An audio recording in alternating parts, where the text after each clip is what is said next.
So we're just back from our first race of the season at Gasss74, first round of the Spanish Supermoto Championship.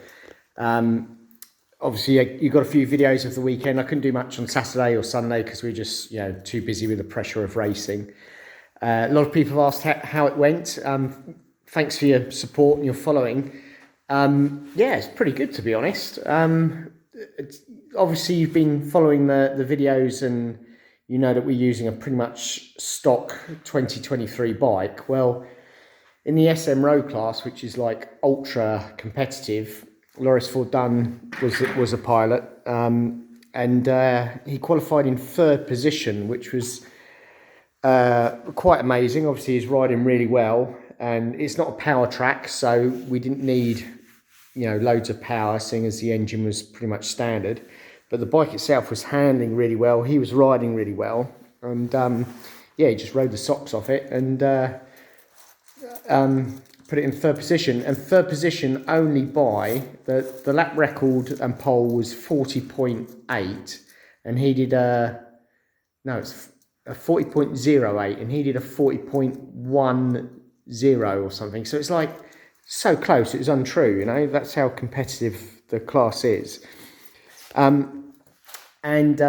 He on his fast lap, I mean the usual case, but he was there was another rider, a bit naughty really. He was twice it happened, another rider that will remain nameless, but he's currently leading the championship. He managed to be cruising on the racing line, so he basically balked Loris's fast laps. I think he was doing it to a few riders, obviously quite intentionally, which is a bit naughty, but there you go, that's racing. Everyone plays a little bit dirty sometimes. So anyway, well happy with that.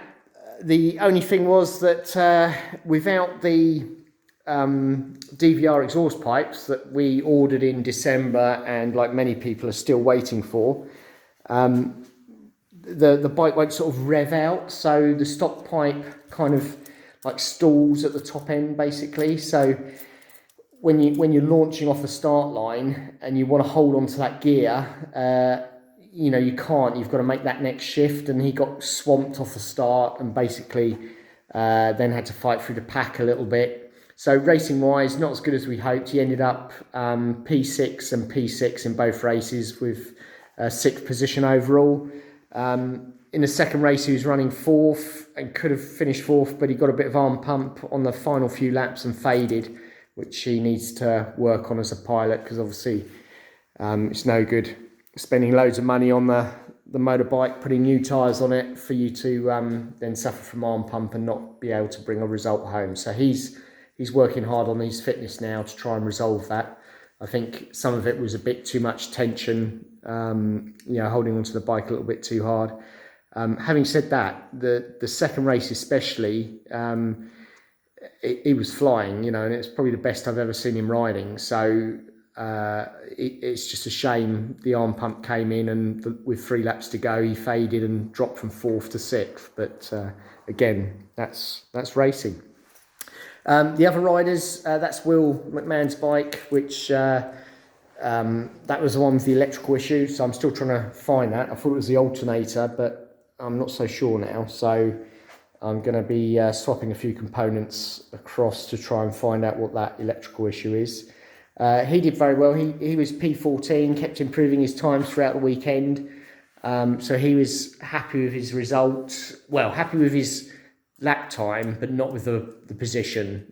But he's always restricted on, he works on an oil rig, so he has like 30 days on, 30 days off. So he's always restricted on training and practicing, which is a bit of a shame, but always improving, which is great. And we hope to see more from him throughout the year. That's Loris's 22 bike. So that's his spare bike at the moment. We might actually be running that later in the year, depending on the tracks, because that's a very powerful machine and will be very good on the bigger tracks. The next round is at Albaida. So again, it's whether we use that or the 23 bike once we get the DVRs on it, and maybe we can tune it a little bit. Then we'll know if that's going to be fast enough for the bigger tracks. And then out here, Got the other bikes. So again, another spare bike from Loris from last year. Number 71, that's Damon Offer. He did really well. First race ever on a supermoto bike in the SM Master road class for riders over 30 years of old. He came P7, which was fantastic and really enjoyed himself. There's Will McMahon's bike that he used over the weekend. He's very happy with that. So that's the bike he actually ended up riding. The one in the garage back there was the one under repair. And then Nick Horphy has gone back to Germany, so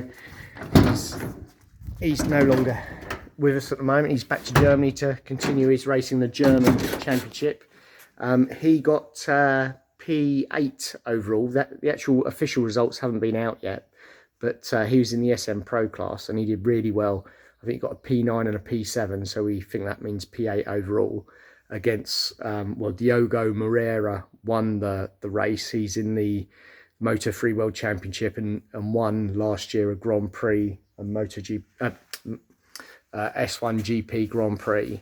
So he's very fast. So to finish in that class, in that position, was fantastic. And this bike, these two bikes, that's number 13 Ryan Blackburn and 144 Nick Cronin. They're in the back of the van at the moment because we're doing race school at the moment. We're off to Gasss74 tomorrow with a chap from Canada called Ken Armstrong, who's running Supermoto Quebec.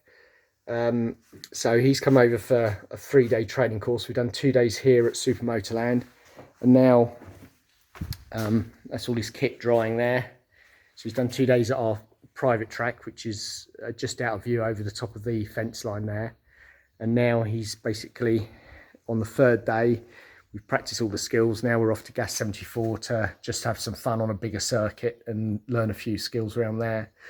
But back to the race results. 144 was Nick Cronin. He finished P8 overall in SM Master 30, and that's in his second ever supermoto race. He was racing with us last year, but he crashed and hurt his knee very badly, so he's not actually fully fit yet still. He's still kind of hobbling around a bit, hasn't got the power in his leg, so he's riding injured. He's one of those guys that just gets on with it, but you can see the guy, you know, he's struggling, gritting his teeth and enjoying it, but in pain, you know. So hats off to him for the effort he's putting in to do that, and the results are still coming, but there's more to come from him for sure once he's fully fit.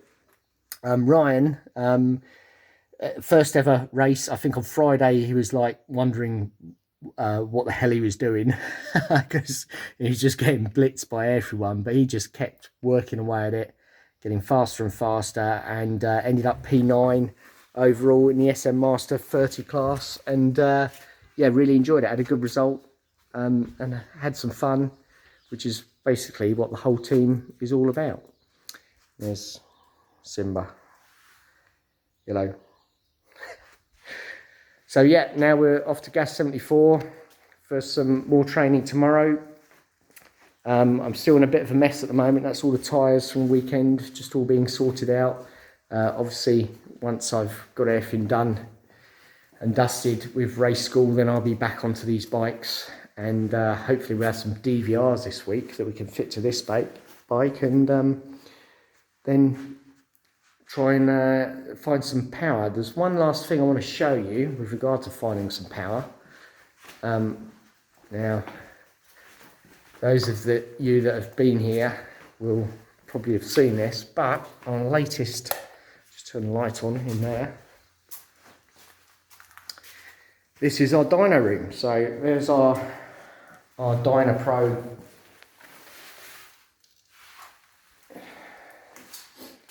Banco de Potencia, but yeah, all still in the stages of being set up. So we're still waiting on some software. It's just been wired in. Once we get the software, the updated software, then I can start testing it all and running through everything and get that live as soon as this is live, which hopefully will be in the next few weeks. then we can get the bikes on the dyno. And obviously it'd be very interesting to see what power the 22B kit bikes make, the A kit bikes make, and now our new 2023 bike. And we'll obviously take you through the development of the bike step by step, so you can see what we do to try and make the thing a little bit more powerful, what works, what doesn't, and then hopefully see our progress on the track when we go racing. So yeah, anyway, good weekend's racing at Gasss74. We race again at Albaida in about 6 weeks' time. So going to be a busy few weeks testing, getting the dyno ready, and hopefully we'll be ready to go again.